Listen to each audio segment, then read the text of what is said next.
Hello guys, আসসালামু আলাইকুম, welcome to my new blog. তো আমরা সবাই মিলে আজকে ঘুরতে যাচ্ছি। আমার আম্মু একটা ভয়েস দিছে, সবাই শোনো। হ্যালো, আসসালামু আলাইকুম গাইস। আমরা সবাই ঘুরতে যাচ্ছি জিয়া পার্কে। আমরা 5 জন যাচ্ছি জিয়া পার্কে। তো গাইস, আমার আম্মু তো সেভাবে ভয়েস দিতে পারে না, জীবনে ফার্স্ট ভয়েস দিয়েছে, তাও অনেক ফানি ভাবে। তো আমরা আজকে জিয়া পার্কে যাচ্ছি। এই তো স্মার্ট বয় সামনে বসেছে আর আমরা 4 জন পিছনে। তো শান্ত মামা এখানে সবাইকে লাইক দিচ্ছে। তারপর শান্ত মামা আবার রাস্তার ভিডিও করলো। তো অলরেডি আমরা জিয়া পার্কের সামনে চলে আসছি। এইখানে আবার আমার ফ্রেন্ড অনেকক্ষণ ধরে আমার জন্য ওয়েট করছিল। তারপর আমরা সবাই মিলে পার্কে ঢুকলাম। তারপর দেখি বাচ্চাদের জন্য খেলার জায়গা আছে। তারপর আমি দোলনা খাচ্ছিলাম। তারপর আম্মু আসলো দোলনাতে উঠবে বলে।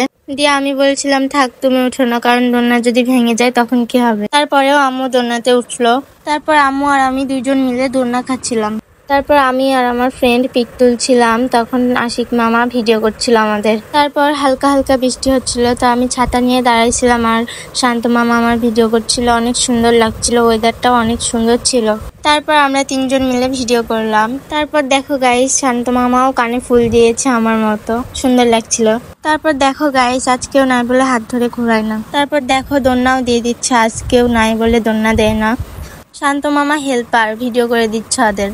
তারপর শান্ত মামার ডায়লগ শোনো সবাই। এ ছেলে শুন, তুই তো পড়বি না, তোর পাশেরটাকে ফুল দিস। তারপর গাইস, আমরা সবাই মিলে আজকে অনেক মজা করলাম। তো গাইস, এখানে আমার ব্লগ শেষ। সবাই ভালো থেকো, আল্লাহ হাফেজ।